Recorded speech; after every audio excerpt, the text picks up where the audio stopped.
You glance at an email. Free money waiting for you. Click now to claim your prize. And you know in a fraction of a second that it's spam. But how does a machine know? It can't read the words the way you do. It just sees a list of features. And somehow, from that list alone, it has to decide whether this thing belongs in your inbox or in the trash. The trick that lets it do this is one of the simplest ideas in all of machine learning, and it has a name that almost insults itself. What we really want is the probability of a class given the features we observe. The trouble is, we have no direct way to measure that, but Bayes' rule gives us a way around it. It says the probability of the class given the features is proportional to the probability of the features given the class times the prior probability of the class itself divided by the probability of the features. The piece in front of the bar is what we want, the posterior. The first term on top is the likelihood, which we can actually estimate from data. The second is the prior, which is just how often each class shows up. And the thing on the bottom, the evidence, is the same number for every class we compare. So when we're just picking the most likely class, we can throw it away.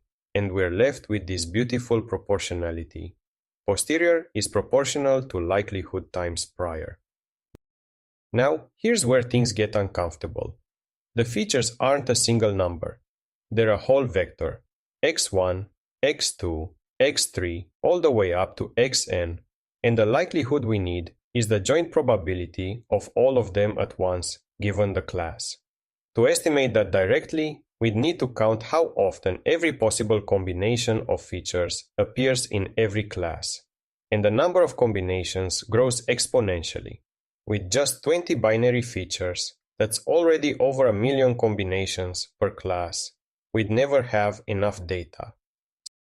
So here's the leap. We pretend the features are independent of each other, given the class, even when we know they're not. Even when free and money almost always show up together.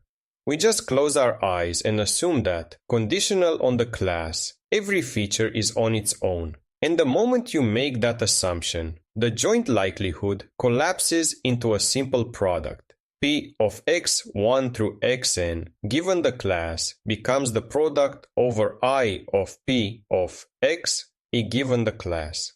Instead of estimating one giant joint distribution, we just estimate one tiny distribution per feature. That's the entire trick.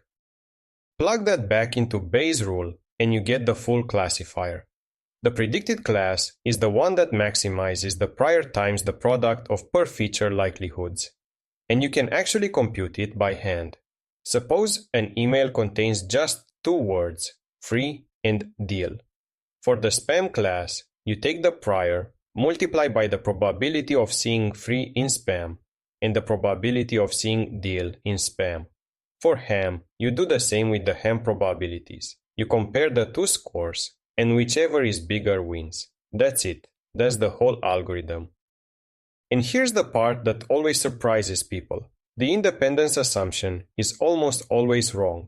Words are correlated, pixels are correlated, symptoms are correlated. So, the probabilities naive Bayes spits out are usually badly miscalibrated, wildly overconfident.